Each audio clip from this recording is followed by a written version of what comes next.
The movie begins in the San Francisco FBI department. Two police detectives, namely Frank and Matthew, sneak into the building using their authority as police officers. They break into a room reserved only for authorized personnel to steal data from a computer. They are looking for someone with specific bone marrow for an unknown reason. After a few minutes of searching, they finally land on a man named Peter J. McCabe. However, he turns out to be a criminal, with murder, manslaughter, and assault charges. Peter is currently locked in solitary confinement for breaking an inmate's leg at Pelican Bay State Prison. Even though the guy has no formal education past grade 9, his IQ is over 150. Moreover, he has escaped twice and killed 2 policemen in the process. The second time, he burned them alive and used their IDs to confuse the police. Peter McCabe is not just a fugitive, he is an extremely intelligent sociopath who loves to play with people's minds. The next day, Detective Frank and the police captain go to meet Peter in the prison. The reason for their visit is unknown until Frank finally meets Peter and reveals that his 8-year-old son has leukemia.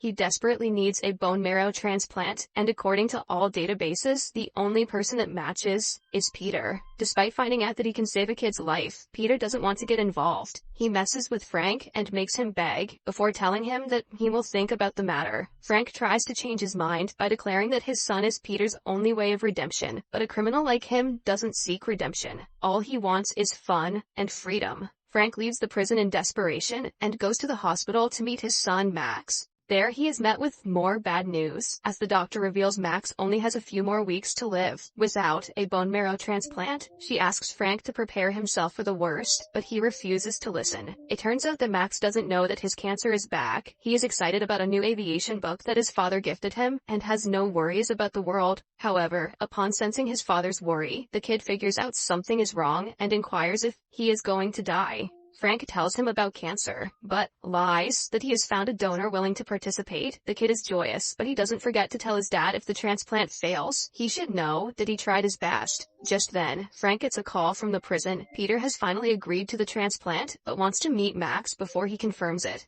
Frank is a little skeptical, but he promises to bring the kid the next day. In the following scene, Peter and Max are together in a room. Peter asks the kid to call him Uncle Pete and talks to him for a while before promising to be his donor. Max runs to his father in excitement, but the criminal has a bunch of demands before they proceed with written consent. He wants to get out of solitary confinement and be able to socialize with other inmates. He wants his smoking privileges back, and he should be allowed to use the prison library, which also consists of a computer with access to the internet. The prison warden is not cooperative enough to grant such demands at first, but after Frank pulls some strings, he agrees. Then, we see Peter being given a cigarette, which prompts him to sign the consent forms. Right after the police leave and he is alone, Peter ties his shoelace to his thumb and dislocates it. This is the first step to his perfect escape plan. Meanwhile, Max is worried that he is going to receive bone marrow from a criminal like Peter. His father asserts that receiving blood from an old person doesn't make you old. Likewise, Peter's sins have nothing to do with his body. In the prison, Peter continues the preparations and approaches a secret drug supplier. The man doesn't want to do business with him until Peter threatens him. He wants an ampule of an anti-drug named Narcan, used to treat people who have OD'd. The supplier asks what he wants to use the drug for, and Peter claims that everyone will know in time.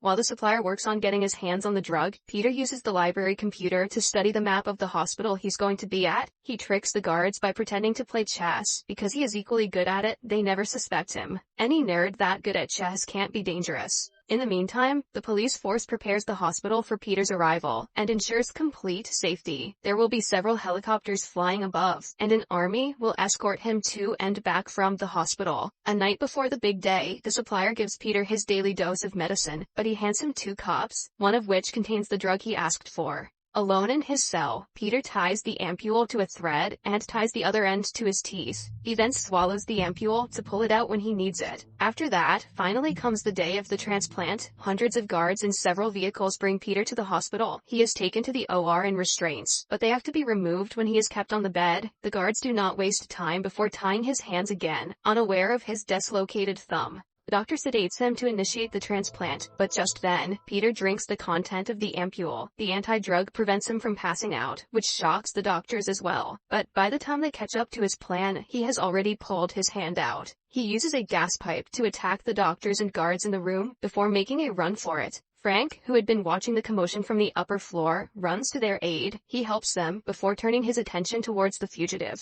Peter slides down the laundry chute and wears a doctor's coat to disguise himself as one. Despite having a chain tying his legs together and a gunshot wound on his leg, the man isn't worried. He goes to a room with laser guns and threatens a doctor to break the chains with them. After that, he runs to the emergency room to get a shot of morphine for the pain, but Frank catches him in the act. Peter holds a scalpel to Max's doctor Samantha's throat and demands that Frank give up. When the detective tries to shoot Peter, Samantha reveals that if he dies, the bone marrow will be useless, and Max will never get the transplant. Suddenly, a policeman named Wilson appears from behind the curtain. He points his gun at Peter, asking him to let the doctor go. In a moment of panic, Frank gives up his gun to Peter so he can defend himself. The act ensures his departure from the police force, but all he cares about is saving his son. As Wilson and Peter negotiate, Frank comes in between them, refusing to let Peter get hurt. A shootout ensues where the fugitive kills another policeman and hurts Wilson gravely before running away. When the captain arrives with his team, he berates Frank for letting people get killed for his son's life. Frank is arrested for his erratic behavior and is to be sent to the police station.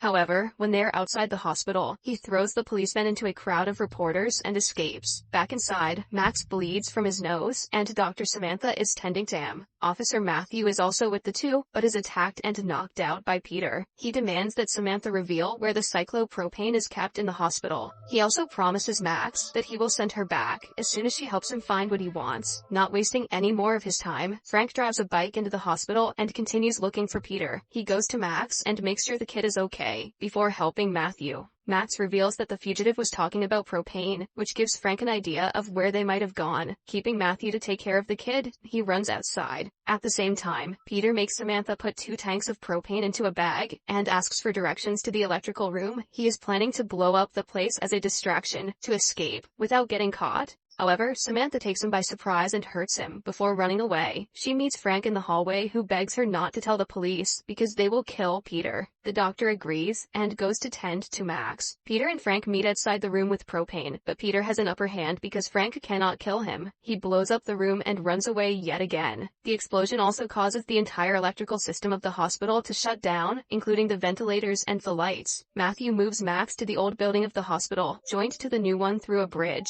While trying to follow them, Frank notices that Peter is also moving to the old building. As he crosses the bridge, the team below starts firing at the criminal, but Frank saves his life by shooting at the light they are using to locate him. By now, the SWAT team has entered the hospital, which means Peter doesn't have long before he is either caught or killed. To gain leverage over the other guards, he holds their team leader hostage. This allows him access to the control room, which he uses to put the entire hospital into lockdown by closing all the doors. Meanwhile, Samantha is told that the kid is in desperate need of a doctor, and she needs to be in the old building as soon as possible. Frank hides her from everyone and gets her to the other building, gaining an appreciation for his efforts from Peter, who is watching them on CCTV cameras. Still, he doesn't allow him inside the building. Frank manages to convince him to let them in, promising to be on his side. After being let inside, Frank and Samantha go to see Max, while Peter plays at the next part of his plan. He brings the hostages on the roof as a distraction, knowing that the captain and his team will be on the bridge joining the buildings. He has laid a tank of propane near the bridge to kill them. Frank figures out his plan and saves the captain and his team's lives by blasting the propane when they're not on the bridge. Now, the only people in the building are Peter, Frank, Matthew, Max, and Samantha. The latter 3 are inside a locked room.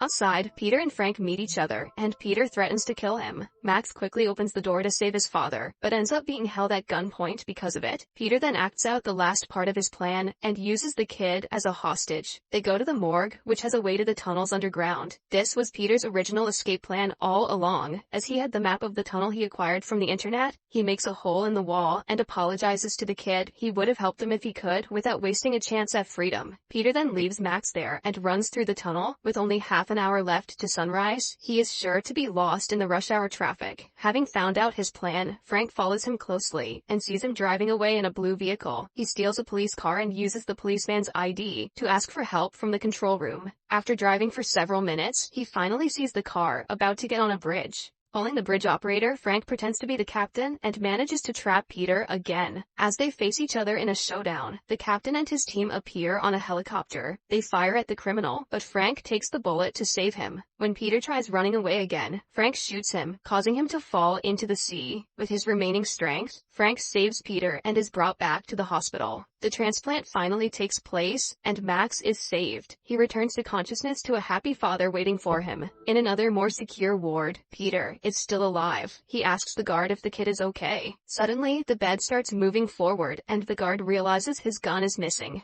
The movie ends as Peter holds the gun to his head and inquires what kind of car he drives.